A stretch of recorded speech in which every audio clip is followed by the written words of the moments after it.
like it here. We love it.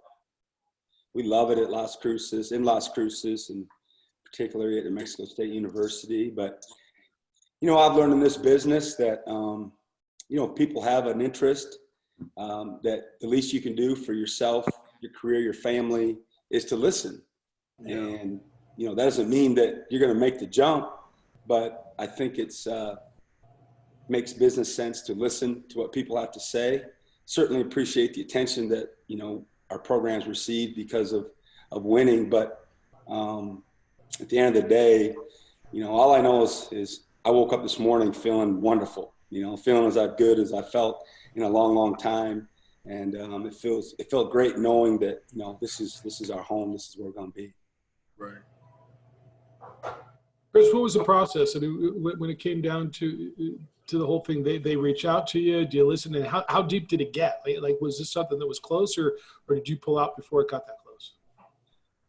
It was just an interesting scenario because of my relationship with Steve Forbes, who had taken the Wake Forest job. And, I've known Steve for a long, long time. He's one of my better friends in the business. And I had so much information about that job long before Steve Forbes went to Wake Forest, because as coaches, we commiserate with one another, highlight our program or complain about what we don't have, issues that we all face, when the lights aren't on. And so I had all this information about how he felt about his administration, his president, his AD, his community, his fan base, the quality of life, and all the things that, he would talk about. So never dreamt in a million years that it would be useful information.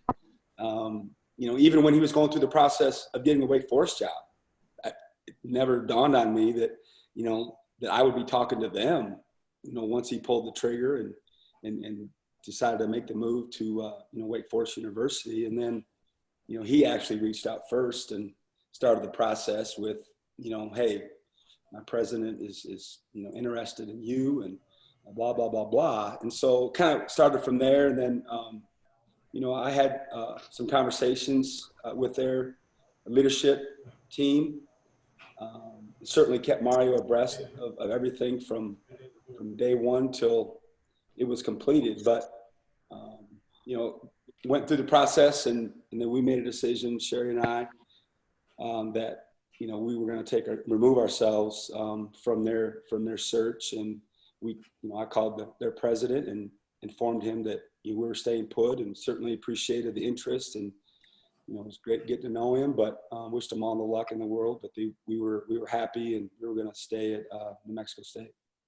Chris, what goes into that decision that you just kind of mentioned there, as far as why is New Mexico State still the place to be for you and your family in 2020 and 2021? Well, I mean, this business is very volatile. This is my 12th school that I've worked at in 28 years. That's not a very long time, if you average it out per school. And it doesn't always work that way, but for a lot of us, when you look back, that's just the way it worked. Kind of like your guys' business for some of you. It's very similar that way. But I know, I can tell you that this past winter, Sherry and I not closed, but signed a contract for a new home here in Las Cruces. I mean, that's how we feel about this place. We love where we're at, but we were like, hey, this might be it. This might be the place that we're going to retire, if they let me, for as long as they'll let me coach. And so we made a decision that we want to live in a certain area. And if that's your mindset, you're not thinking about the next job. You're not thinking about the what if and the carousel. And we did this back in January, February, with a closing date in the summer because of different circumstances. But I think that's a window in to where we were at mentally, how we feel about Las Cruces in general, to make an investment like that and to buy a house in the middle of your tenure is probably not the norm for most coaches. But we were excited about being here, and we're are still excited, more than excited. And that's kind of where we're at. And that's our thought process. And like I said earlier, I mean, when these things happen, just because you listen doesn't mean you're going to make the jump. But I thought this particular situation, it warranted us to at least listen to what they had to say. Coach, it sounds like you're saying that you have to know when you got it good and appreciate when you got it good. Because some people they just keep jumping and jumping and jumping, no matter, because of money or whatever that might be. But if it's a good situation, you got to know, like, hey, this is good. Yeah, and you're right. And there's a lot of factors that make it good. And certainly, Mario Mocha is one of the biggest factors. If I could work for him the rest of my life, that would be my druthers. That would be my first choice. And winning solves a lot of problems. I mean, you can ask any coach in America. The coffee tastes better when you win, and we've been doing a lot of that lately. And we're happy. We love our quality of life. We love the area. The people of this community have welcomed us with open arms, and the relationships that we continue to build are authentic and real. And I feel like we fit in here like a glove, like in terms of our personality, the lifestyle, the community in general. And Aggie Nation means so much to so many people, and that's important to me. I want to be somewhere where basketball is important, where winning is important, where you're affecting the mood by your team's performance. And we're at a place like that, and that's really, really important to us. Coach, go ahead. Sorry. I get the impression, and I could be way off on this, but I get the impression that you would love to be the guy that gets NMSU over that NCAA hump. How much did having your season, I mean, you had a nice team last year. How much did having your season get cut short factor into whether or not you would consider other offers? Like I said, I just personally get the impression that you're that kind of a competitor, and what you've done there has been absolutely remarkable in your 3 years there. How much does wanting to get NMSU over that hump weigh on you, as far as I'm not leaving here until I've done everything I could possibly do? Because winning an NCAA tournament game is something you could easily do with your coaching prowess. Well, I never let my mind completely go in terms of a what if. What would it feel like to be the head coach at ETSU? I never went there through the process. Certainly, we thought about a lot of factors and got to know them and their situation more intimately. But I can tell you this, that the thought of leaving this program right now with the streaks that we have going, with the current winning streak, with the WAC winning streak, with, like you mentioned, we've got some unfinished business. This program deserves a run in the NCAA tournament. It's been a long time coming. I want it to happen for the program. And now that I know these people and how much it means to them, I mean, they bleed it around here, and they deserve that. And certainly I'd love to be the coach that gets it done for them. It's going to happen. I would love to be that coach. But there were so many factors that, I kept coming back, why mess with happiness? We're so happy, off the floor, on the floor, in the community, et cetera. But certainly that's a goal of ours that's been on the table since we've arrived, and we've had 2 cracks at it, and we've been successful, and certainly hope to have a few more here in the next couple of years. You touched on Mario. Just what does it mean to coach for a guy that obviously is willing to pull out all the stops to make sure that you're his guy? It's just special. It's just, he gets it. In our profession, we talk about, who gets it, who doesn't. And, in any business in life, any endeavor that you pursue, when your superior CEO is like-minded and understand, what it takes to be successful and to win, you've got a fighting chance. There's a lot of coaches out there that don't have that type of support, and there's a lot of frustration because of it. So it's a big factor. You know, I've said it. I said it earlier, and I've told all my friends in the business, you know, who knows where we'll be in 3 years, 5 years, 13 years. If you ever have an opportunity to work for Mario Mocha, you better grab it. You know, who knows where everyone will be, you know, in 5, 10 years. And, you know, I would say that if you know, he wasn't on the Zoom call, I would say that, you know, in 2 years time, that's the truth. And it's a big reason why we're successful. You know, I'm sure he gets tired of me.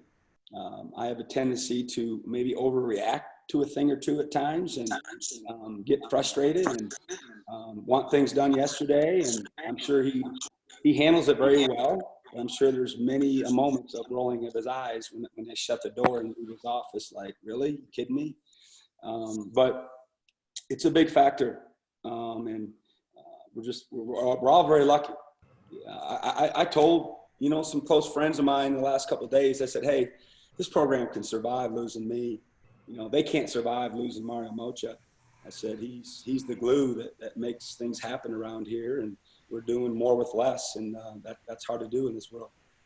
Coach, how much do you think about legacy? You know, I know Lou Henson is the guy known for kind of building that solid rock there, and you're the guy now. And there's other programs where you think about a program, you think about a coach's name. How much do you think about legacy? Like maybe you're onto something here because of all the winning. You know, honestly, I can't lie to you. I don't think about it. Okay. I'm just not built that way. You know, from small town Fairbank, Iowa, I never dreamt I'd ever be in this position. I pinch myself every day, you know, that I get to do exactly, you know, what I love to do. I'm fortunate that way. But in terms of, you know, thinking about that big picture, it just really doesn't cross my mind, to be honest with you. Very humble, Coach. You're very humble. That's real refreshing, man. Hey, Chris, I'm curious. Through a process like this, there's a lot of things you realize you can control, things you can't control, all that kind of stuff. And I don't want to give Mario any bigger of a head than he already has right now with all this praise. I'm curious how much the conference affiliation, and frankly, there's not a lot you can do to control what the rest of the conference does, but how much does the conference affiliation play into kind of where you're at with a program? You're happy with NMSU, but the conference hasn't exactly done its part. You guys are carrying the flag for this conference on the basketball side. And I'm just curious how much that plays into maybe a certain level of frustration that there's only so much you guys can do when you're the only team kind of carrying the weight. Did that play into any decision to potentially leave because of the conference? There are a lot of factors when you mull over trying to make a decision of that magnitude, and, you know, a bunch. I mean, 15, 20, 25, 30 scenarios to mull over in your mind and talk with, you know, with your colleagues about, and your mentors and people you trust and lean on, you know, when you're trying to sort through a situation. And certainly conference affiliation is one of them, but very minor in my opinion. You know, I know our league, you know, took a hit in terms of the metrics last year. I've been frustrated a little bit since I've been here, because I think our league numerically has been pretty darn good. You know, when I arrived that first year, I mean, it was really good. My second year, it was pretty good. You know, last year, obviously, we took a big hit, you know, and we were the problem. You know, our non-league record in the fall, we didn't help the conference. You know, we didn't do our part. We didn't carry our weight. We were, well, whatever we were, non-league, 7-6, something like that. That's not good enough when, you know, you're supposed to be one of the better teams in the league or picked to win the league. And so, you know, we can't complain about anyone else because we didn't do our part. And I'm pretty confident that moving forward, you know, it's going to get better, you know, with the recent additions to the league, the type of coaches that they have in place, you know, the coaching change that they just made at Grand Canyon. I believe that the league will rebound from last year. And, you know, but like I said, I mean, to be honest with you, it had very, very little effect on any type of decision of that magnitude. Coach, how's recruiting going, and do you feel like you're getting your needs met? You know, it's ongoing. We're still in the middle of it. like everybody else, trying to put together a roster as best we can, and during these odd times of how we're recruiting. But we'll get there. We'll figure it out, and I'm sure we'll be happy with our roster come the fall if we can get on the floor by then. Hey Mario, do you have a quick comment just on keeping Jans around, and just talk to me about how these few days were for you, and now knowing that your coach is sticking around? Yeah, well, I'll tell you, it's never, even though we've gone through this more than most recently, it's never an easy time because you're always anxious. Hey, if the inevitable does come, how are you going to attack it? I mean, obviously at New Mexico State, in the sport of men's basketball, you better have a short list and keep it updated because, especially when your coach, wins 28 games and 38 games and, all this other stuff. The other thing that was a little worrisome is, where we are right now with COVID-19. I mean, I would be hard pressed to, if you had to hire a new guy, not be able to look him in the eye and, body language, et cetera, et cetera. We've always used a little search committee when we do that. So, it was something that I'm glad we could avoid. Certainly, primarily because we've got a phenomenal coach. Secondarily, if he did leave for a great opportunity, the potential issues that would be a big challenge in hiring a new coach in this time period.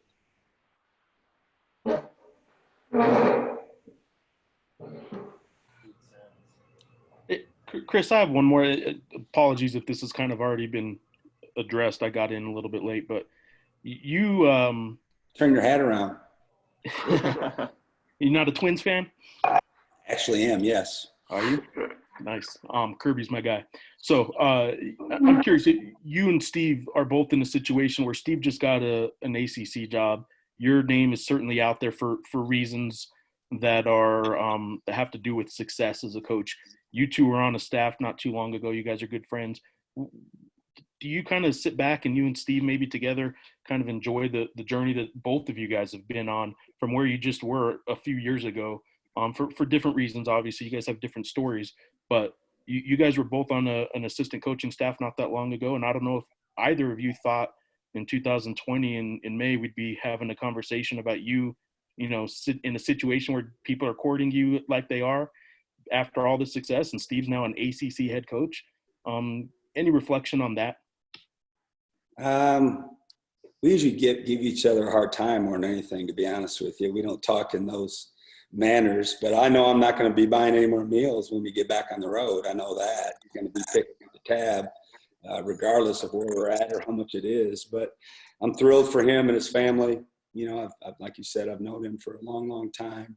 It wasn't by design, but our careers have crisscrossed many times. It's been very eerie almost of the relationship and how it's been crisscrossed and tied together at different times in our lives. But we'll get to reminisce probably, hopefully next time the NCAA lets us on the road, and be nice to be able to congratulate him in person. And but we certainly had a lot of phone calls the last few weeks, not necessarily just about this. We talk regularly all year long, but more of his process, what he was going through, and how exciting that was, just to be a small part in it, knowing what was about to happen for him and his family. But certainly, we didn't talk back in the day about what if or anything like that. We just really, I can't speak for him, but for me, it's just try to do your job every day.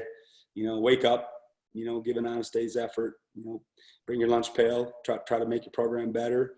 And then maybe wake up one day and look at your body work and be happy about it, or have opportunities. But certainly it's not something that I dwell on. I can't speak for him, but I'm certain that he feels the same. And is Wake going to be on the non-conference schedule in the coming years? Yeah, I'll make the phone call, but I doubt if they're going to be coming to Las Cruces to play the Aggies. I'm sure the answer will be an emphatic no.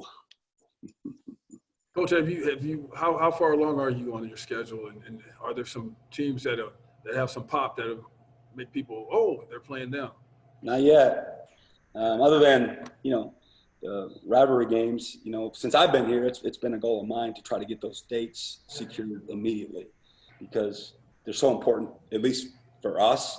I can't speak for anyone else, but that's the first thing we try to do is get those dates on paper. So, because when if you wait to do that, sometimes you don't get the dates that you want, and both teams want to have them, in particular times of the year that are best for their fan base, et cetera. But we've had a hard time with scheduling, to be honest with you. Again, I'm not saying this as, look at us, but we're having a hard time getting people to play us. It is what it is. I get it. I know the business. I understand how it works. But we'll figure it out. Normally we're pretty much done by now, and we're not there yet, but we're working diligently behind the scenes to make that happen. And eventually, we're gonna have a full schedule, and hopefully we'll get some teams on there that our fans will be looking forward to, just like we will. But it's been a longer process this year than it has been in the past. How much of that do you think is because you guys are always a tough out? People see some of those games. I'm thinking about the Kansas game at their place and all that stuff, and I'm sure they're thinking, oh no, I don't know if we want to play these guys. Yeah, again, I certainly think there's so many factors. A coach that's at the end of a contract that needs to win, may shy away from a certain type game. A coach that's been there forever, doesn't fear anyone, or a coach that's like on the bubble that wants a good RPI win. They may roll the dice a little bit. So, you just got to find the right matchup. You got to find, takes two to tango. And don't get me wrong. Like, I sometimes get frustrated with some of these mid-major coaches who go out in the national media and no one will play us. Well, I guarantee you this. Okay. I know this for a fact because I've done it. I've had things presented to me, okay, that I'm like, I'm not sure if that's a good game for us. I'm not sure that's the right game at the right time. And, so we can't be one of those schools that says no one will play us. Okay. Now it's harder to get people to pair up, but at the same time, I've passed on a couple situations. I didn't think they were great for us. So, there's that every year there's a coach or two that gets on his high horse and complains no one will play you. I guarantee you they've had opportunities that they passed on. They just don't talk about those. I don't like that. I guess we're all done, huh? Guess it's a wrap, Coach. I don't know. Okay. Anything else for either Coach or Mario? Mario, I have one question for Mario. Shoot. Mario, how much of a relief was it to know you're going to get to keep your guy, and this thing is rolling so well right now? Well, it's a big relief for me, and here's why. Obviously I've known Chris ever since our Missouri Valley Conference days. So, I feel like I'm relatively close with all my head coaches. I think, with the importance of basketball, we've just, we've got a pretty good AD men's basketball relationship outside of work. But really, I look at Chris Jans's body of work, and I kind of break it up into three different categories. And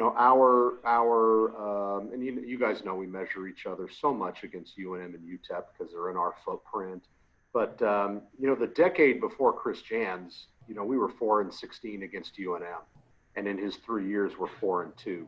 UTEP, we were 11-9 in his tenure for 3 years. We're 5-1. So he's really turned it around on the rivalry games.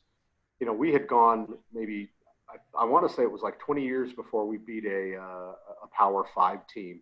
And Paul was able to beat Arizona State in his 1 year with us. But in Chris's 3 years, it's been Miami at number 6, Washington State twice, Illinois and Chicago,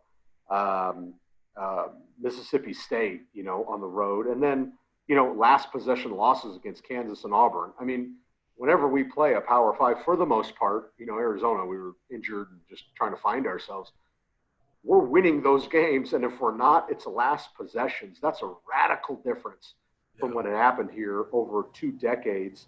And then the third kind of leg of the stool is the WAC domination. You know, a lot of people snipe at the conference, but in Chris's first 2 years, you know, we were ranked 16th and 15. Or I'm sorry, 15 his first year, 16 the second year. You know, Conference USA was 14 and 13. The Mountain West was 9 and 15. So we're in the ballpark. We know we took a dip this year, but with that, you know, we've dominated the WAC 15 and 1 2 years ago, 16 and 0 this year. So he has kind of, you know, you look for that 5-tool player or hit for the cycle. I mean, he's taken care of the rivalry games. He's taken care of the Western Athletic Conference at a historic pace. And Power Fives were winning on an unbelievably consistent basis. So you throw in close losses. I mean, USC finished second in the Pac-12, and you know, we lose by 4 points, I think, in the championship game of the Diamond Head Classic. So, you know, somebody who can do that on the court and then be such a great person in the community, whether it's the 6-man, you know, the Basketball Booster Club, or just getting relationships with donors and fans and season ticket holders. It's just, it's a relief that you don't have to recreate that, because quite frankly, I don't think there's anybody out there that we could get that could duplicate what he's doing. And while I want to keep Coach Jans as long as humanly possible, I am also a realist, and I know that a Power 5 school, in my opinion, is going to come calling much sooner than later, and that's when you get into the next phase of, you know, trying to be prepared when the inevitable comes. Hey, Chris, Mario mentioned the community involvement thing, and some coaches get it, and some coaches either don't get it or don't want to get it. And I know a lot of people in that community with whom you've connected. And obviously, when Mario went into the community and needed to reach out and get some help to get this done, he was able to do it. I guess the question is why is it something that you enjoy? Because some coaches do and some don't. But obviously you get it, and just explain that piece, because there's a lot of coaches that flat out don't, especially at a place like that. Well, first of all, at a place like this, because of our limited budget, we have to raise funds each and every season to make ends meet, not to enhance necessarily our program. Certainly some of it is enhancement, but a large majority of it is to supplement the budget that we receive from the university. And if we didn't have the 6-man, we'd have a hard time, you know, getting to June 30th. So I think around here, it's a requirement, you know, and once you get underneath the program and you start establishing relationships, you know, we've enjoyed it. I think it's an important part of being the face of the program. You know, I've learned it from Greg Marshall. You know, I saw him, I was around him for 9 years, and one of his best qualities was being the face of Wichita State basketball and being in the community and being visible, et cetera. And, you know, we're trying to do it here to the best of our ability. And I alluded to earlier, I think it makes it easier when, you know, you fit as a family. And Sherry and I talk about it all the time. You know, we didn't know what it was like down here. Neither one of us have ever lived in the Southwest, but you know, we've learned to love it. I mean, food, people told me that it would take a little while. I never believed them, because first few times I ate some of that chili, it was a rough couple days, man. But they're right. You do kind of get used to it. And now when we're gone, I mean, this is a true story. I'm not making it up. If we're gone, we get back, the first thing I want to do is you know, get some Mexican food, which I never dreamt I'd ever be saying, but it's happened. And then, you know, I like to play golf, and it's a golfing community, and for the size of the community, we got great golf courses, and we've certainly enjoyed that part of it. Excited that our golf season is reopened. If it wasn't for you guys, I'd probably, you know, be out my back door playing a couple holes right now. But I just think it's a part of being the head coach. It's a part of being the head coach. And the other thing I want to address is, you know, I've heard some different people say this, and I kind of get it a little bit, but, you know, me owing New Mexico State, you know, that's a strong word. You know, I'm appreciative, honored. I don't take it lightly. Being the head coach of this storied program is important to me. It's important to all of us that are associated with it. But I think what, in my opinion, like what I owe them is to do my best every day, you know, to do my best to put our program in a positive light on the floor, off the floor, in the community, with our players, certainly on the floor. And, you know, that's all we try to do is to do our best every day in running this program, however we see fit. But at the same time, you know, we are appreciative of the opportunity that New Mexico State gave us, you know, when they hired us 3 years ago. All right, You still have thanks, time to Chris. play golf. You still have time to play golf. Yeah, I know, but I can't today. I have some other media obligations. I'm trying to get them all done in one day. I'm playing tomorrow, though. After 8:30, 9 o'clock-ish. Yeah, I think it's at noon. Thanks. I'm not looking forward to, though, because the first thing I always check is the wind. It's a bad wind day tomorrow. Uh-oh, allergies. I ain't worried about the allergies. My golf game is not very good. It's not very good anyway, but in the wind, I might as well shut it down. You're too hard on yourself. Anything else for Coach Jans or Mario? Hey, I'll just chime in to you guys. I think, you know, historically, we've been great about giving you the particulars and stuff like that. You know, the second, you know, ink's on paper, we've gotten that out to you guys. You never have to IPRA us or anything. You know, this is something with this COVID stuff that it might take a little while to get on, but I assure you guys, once it's, you know, done, we'll get that out to everybody. That was good, man. That's why we call you Superman. Grammer's the only one. He's the cynical journalist on here. He's like, hey, Grammer, come on, you know I give you everything immediately. I'm not a cynical journalist. I'm just the asshole on here. Who likes tacos? But anyway, as soon as it's done, and then, you know, I anticipate we'll all want to be back in some shape or form in the offices, but I'll get that out to you guys. Sounds good, man. Thanks, guys. Thank you. Thanks so much. All right, thanks, guys. Appreciate it. Appreciate All it. right, Hey, putting thanks it for up, getting right? this, guys. Thank you. Yeah, I'm going to send it to everybody as soon as we Okay. kind of all walk off here. So we should be all good. Thanks so for coming. much. All right. Thank you.